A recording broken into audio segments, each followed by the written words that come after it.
Tonight on Canton Confidential, a key investigator returns to the stand. Every piece of evidence is important. The state police sergeant forced to read text messages between Karen Reed and ATF agent Brian Higgins. You're hot. Feeling is mutual. Is that bad? The relationship thrown under the microscope. I was basically begging you. Plus, the atmosphere in the courtroom during key moments. Oh, if you can bring up the Webster's Dictionary, I can read it. A juror from the first trial weighs in. Canton Confidential, the Karen Reed murder trial, starts right now. A pretty intense week in court comes to a close in Denham. Good evening. I'm Glenn Jones. I'm JC Monahan. Even in the second trial for Karen Reed, new information is coming to light each day. A total of 13 witnesses took the stand this week. You're looking at the first 12, whom we saw Monday, Tuesday, Wednesday. But yesterday and today, all eyes were on this man, State Police Sergeant Yuri Bukhenik.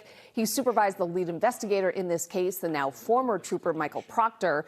Today, Bukhenik was grilled by the defense about evidence that was collected.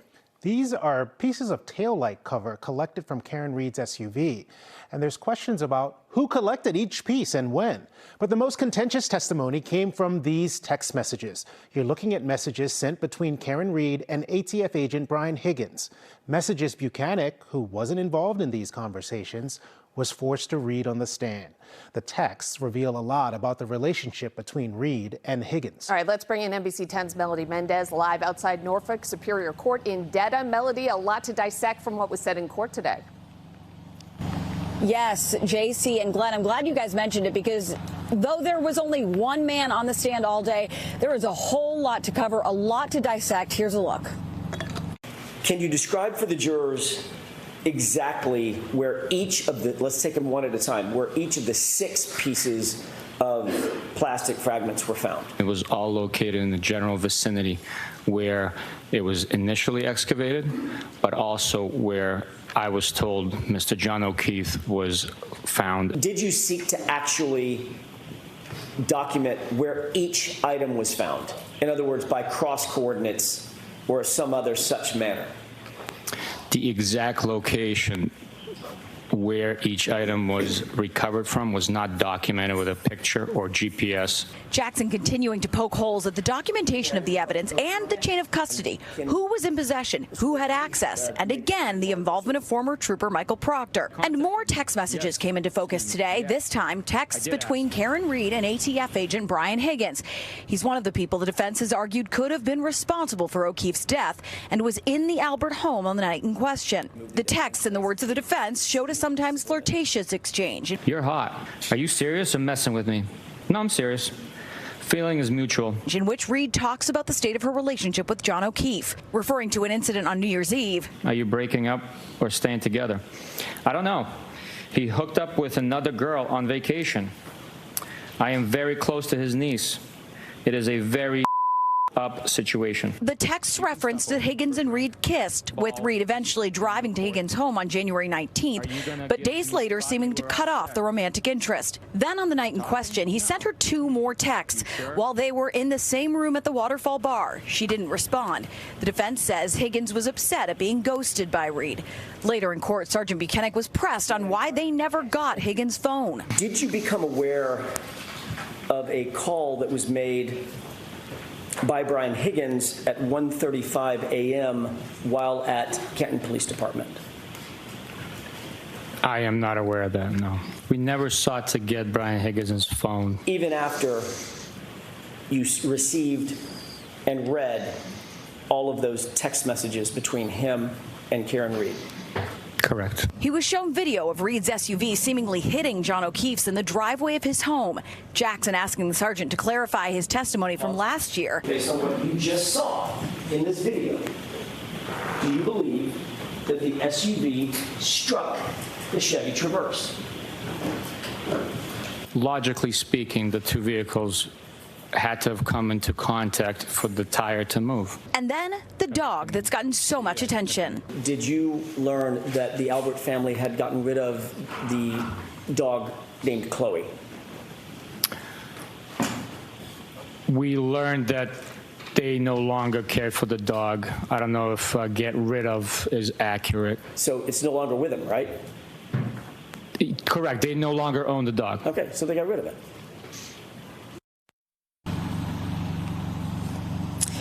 Just another example of that contentious, often really laborious feeling back and forth between Jackson and Bukhenik, and we saw that all day. Glenn and JC, back to you. All right, Melody, in that exchange that we just heard, we learned more about Chloe, Brian Albert's dog that was rehomed. Yeah. And we learned as well that Sergeant Bukhenik traveled to see Chloe. What else did we learn about this sort of mysterious dog?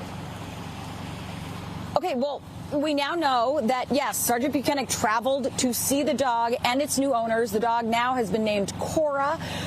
We don't know much other than that. We know that it has since had 2 different owners since the Alberts. We know that based on cross-examination. We do know that he wrote a report about the dog, but left out the name of the new owners and left out the location of that family. The way Jackson set this up, we will certainly be hearing more and more about Chloe the dog in the trial as we move forward. Guys, back to you. Melody Mendez, thank you very much. Another week of testimony in Denham. Let's bring in the rest of our team now. We're joined by defense attorney Morjieta Derisier and a juror from the first trial, Ronald Estanislao. It's good to have both of you with us tonight. Let's start with a viewer question, okay? We want to go to Ashley in Boston, who says, what is the purpose of the defense having Sergeant Bukhenik reading this long and awkward text thread between Karen and Brian Higgins? He doesn't have anything to do with their relationship, and if anything, it perhaps makes the jury forget about his testimony this morning and his reluctance to answer questions regarding Michael Proctor. Before we dive into this, let's give you a little bit of that. Brian Higgins, we're going to compare him reading those messages during the first trial versus Sergeant Bukhenik doing the same thing today. Defendant responded, "Do you like me?" I said, "Yes," from jump. Defendant said, "When was jump?" I said, "First time I saw you." Do you like me? Yes, from jump. When was jump? All right, Morjieta, so that question from the viewer is such a good one because, of course, Bukhenik didn't send any of those text messages, yet he had to read them all into evidence. Why not call Brian Higgins to do so, like we saw the prosecution do in the first trial? After all, the defense is accusing him of being a third-party culprit. So remember that when we're dealing with the elements of a crime, one of the most important things that we have to show is consciousness of guilt. And we don't know right now whether or not Karen Reed is going to take the stand. So we need to hear her voice somehow throughout this trial. And when the text messages came in the first time around, they were cherry-picked, if you guys remember. Mm-hmm. Now we're hearing all the messages in its full context from beginning to end. So this is a way to take away from the steam of the prosecution cherry-picking and putting out the full context, which, if you look at the text messages, at one point, Karen just is not interested, and it's really Brian Higgins who was, like, pursuing this relationship even more. So it takes away from this consciousness of guilt that she had some anger towards John, and this was, like, some sort of, like, revenge, murder, and I think that was really effective today. I will say, listening to it, when Brian Higgins is reading his own text, it was very flat, but we had Sergeant Bukhenik put a little bit of his bedtime story spin on it with, inflection into the different things. If you had heard the text messages this way, Ronnie, when you were on the first trial, would that have made a difference one way or another? I believe it would have been.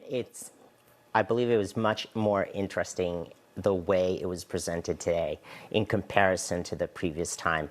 And so, yes, I believe it would have made a difference one way or the other, depending upon how it would resonate upon jurors. To Morjieta's point, though, we heard more text messages this time around. Did that change your opinion of what their relationship was like? It seemed like there was no interest for Karen in terms of this relationship between the two. So, yes. We learned from the testimony today that Sergeant Bukhenik wants the jury to believe that Karen was in pursuit of Higgins and some kind of revenge against John O'Keefe, her boyfriend. The defense wants us to believe that because he got ghosted, Brian Higgins had some kind of motive in this crime. Ronald, I guess I'll start with you. Which of those two theories is easier to believe as you consume this evidence, or is either of those theories believable? I don't think either of those theories is believable based on the reading of the text today. And so taking that all into consideration, it seems like it could be anything, right? I think it was just two people kind of texting each other.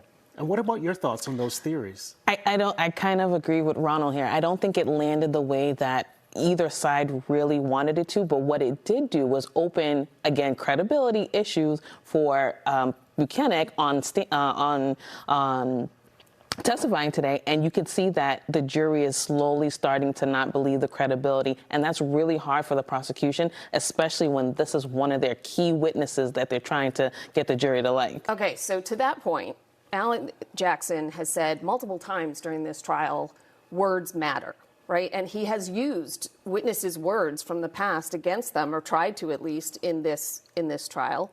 But then he's also throwing out quick yes/no questions. And when there's hesitation, and we saw a lot of hesitation when Sergeant Bukhenik to give a yes or no answer, I'm wondering if that's just doing that to protect yourself if you don't like the way that the question has been phrased. I want to play this for a little bit. We'll talk about it on the other side. At some point during the course of your investigation, did you learn that the Albert family had gotten rid of the dog named Chloe? We learned that they no longer cared for the dog. I don't know if get rid of is accurate. Well, they don't have it anymore, right?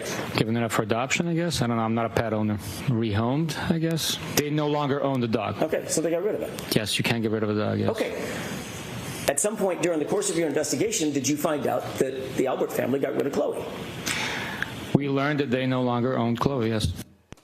Okay, so there was a lot of chit-chat I saw and heard about, well, why can't you just say yes or no? But I'm just going to flip that for a second and say, well, saying you got rid of a dog is harsh, you know, and he wanted to say, well, I don't want to say they got rid of it. I will say that they rehomed it. And that looks evasive at the same time. So you're protecting yourself, evasive. How do you handle that as a witness? As a witness, you just have to handle the truth. And I think the reality is that if you have bad facts, you let them play out. Because now Alan Jackson gets to ask that question 3 or 4 times. And even though the jury can consider the questions as evidence, they're hearing it over and over and over again. And you look like you're a bad witness. And remember, this is the prosecution's witness. So they're supposed to be prepping this witness for the testimony that's coming in on a retrial, right? This is not new information. This is information we knew was going to come out. So it could be just bad witness prep, to be honest with you. And I mean, this is a police officer. They should be exactly prepped before the prep. Absolutely. Ronald, I got to ask you about the content of that answer about Chloe. In the first trial, did you make any conclusions about whether or not Chloe has any relevance to this crime one way or the other? During the first trial, I did not put any credibility on any of that testimony about having Chloe there. Interesting enough, it is interesting how they're pointing out whether she was rehomed or she was put down or what actually happened to her, and there was no evidence collection. So, yeah. More of a mystery than anything else. Okay, Morjieta, if you were with us yesterday, you know this woman was excited about today. What was going to happen? You thought it would be explosive? Was this what you were expecting? This is exactly what I was expecting. And I honestly thought that this further examination of Bukhenik, he would have gotten the cues from yesterday and just answered the questions, but he didn't. And guess what? He's going to be on the next trial day as well because Alan Jackson's not done because he's just not answering the question. So now he's up there for 3 days of grilling testimony, which has to hurt the prosecution. Just has to. Yeah. Okay. Thank you to you both, Ronald, for braving the traffic to get here. And Morjieta, stick around. We'll be talking to you in just a moment. So how is the jury feeling about testimony so far? Our courtroom insider Sue O'Connell has a front row seat for it all, and she joins us after the break. And before we go, we want to take a moment to remember John O'Keefe, the victim in this case. The Braintree native was a Boston police officer who became the legal guardian of his niece and nephew after the children lost both of their parents to illness. You're watching Canton Confidential, the Karen Reed murder trial. Don't miss any of the Karen Reed murder trial. Get the full recap of what happened in court, expert analysis, and what we could see next. This is coverage you won't see anywhere else. Canton Confidential, weeknights at 7 on NBC 10 Boston. Welcome back. We have defense attorney Morjieta Derisier with us, and joining us, of course, our courtroom insider, Sue O'Connell. Hi, Sue. Hi there. You told us yesterday that the text messages read from Michael Proctor seemed to capture the jury's attention in a way you hadn't quite seen before. Did that continue today? Everything changed for the jury today, right? I've been saying all along, and my colleagues from other stations and other outlets have been saying this is a very stoic jury. Many people are writing notes, so their heads are down all the time. This text message exchange that went on for a long, long time more than an was hour. riveting to all of it. And also to some of the unexpected jurors who you think wouldn't be paying attention. They leaned forward, they were taking notes, they heard kiss, that someone kissed someone, and that got their attention. This is a young jury, much younger than the first jury, and they were just paying attention to every single thing. And for those who think, how are they ever going to find a jury who didn't know about this case? You could look at their faces and see that this was brand new information to them. They didn't know where it was going. And then the heartbreaking end of these texts, John is dead, right? And then we go to lunch, and I can see them walk out with that feeling of, they didn't know it was going to end. They didn't know what was going to happen. This was sort of like a mini-series, right, on Peacock. That's how it felt. And then in the end, this terrible ending, and you get to go to lunch. So it really, I think, made a change. Bukhenik is going to be seen as the pivotal moment of this case for very different reasons than, say, Proctor was in the first case. So that portion that Sue is talking about did last for more than an hour, and at one point they paused to figure out how to display the texts on the screen in the courtroom. Sue, you'll remember this. It made for a levity moment from Judge Cannoni. Sergeant Bukhenik, you do not have to describe the emojis. You don't have to say anything about what the pictures are. Do you want me to start at the beginning or no? Let's just start where. I'm sorry. Okay, I was just listening. I wasn't looking at it at that moment, and you could feel how everyone, do not start over. Yeah. What was it like? Because that was a full laughter. That sounded like that was a roar. Yeah. So first of all, remember, the courtroom is very stressed, much more stressful than it was the first trial. There are lots of court officers in there. They are really, really enforcing the no talking, no chewing gum, no moving around too much. So we are all, the viewers and everyone, really locked in there and not talking or making faces or really being strict. And then this happens because the idea of thinking how painful this was going to be to hear him read these with the question mark emoji with the eyeball, and it's not his fault, it was just going to be extraordinarily, excruciatingly painful. I think maybe Alan Jackson set it up so he would get permission to put the text messages up on the screen to make it easier for the jury and the jurors, as Cannoni said, but it was a burst of energy and laugh out because none of us wanted to hear him go through that. Well, hold on, I'm so sorry, but one of the moments was when Judge Cannoni went, "You're going to make him read all of That's right. Yes. And then he said yes. And there was a sidebar. Yes. You know, it was like, because it was like this. Yes, it was a good almost inch thick binder. Oh, yes, I listened to it all. Yeah. Morjieta, we spent a lot of time this week talking about how the Commonwealth manages Michael Proctor, and I understand why that's a big deal. But after watching Yuri Bukhenik on the stand over the last couple of days, you're kind of worried he might be damaging the Commonwealth's case. Why?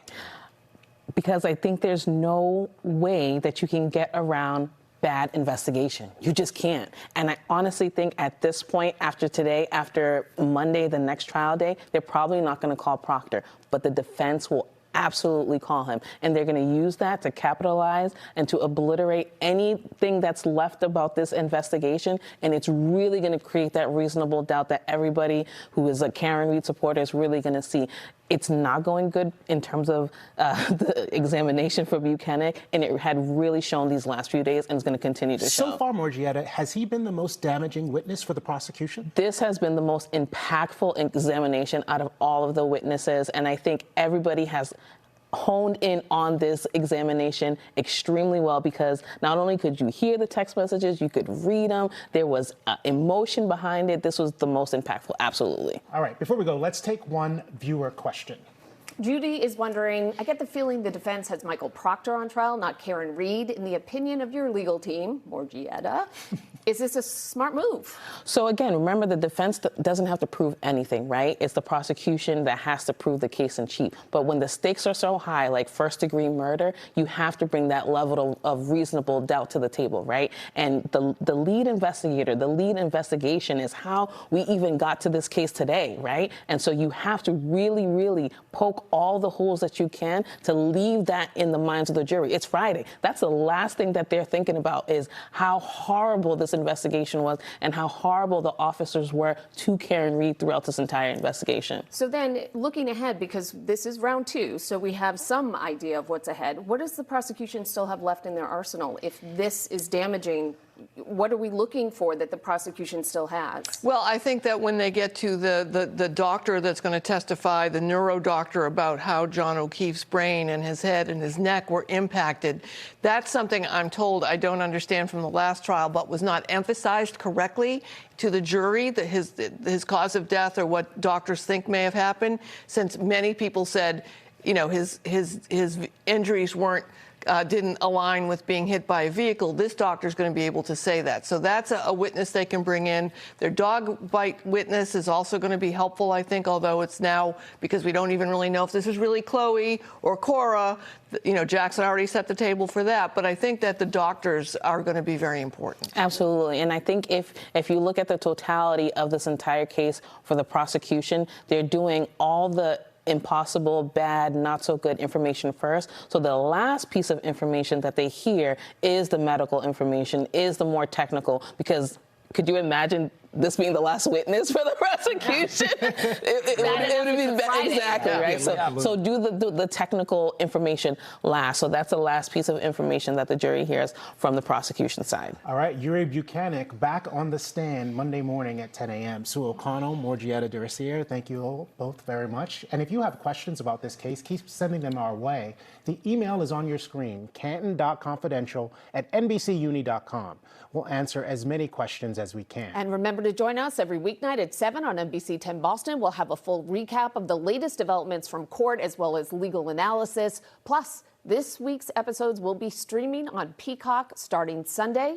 You're watching Canton Confidential, the Karen Reed murder trial.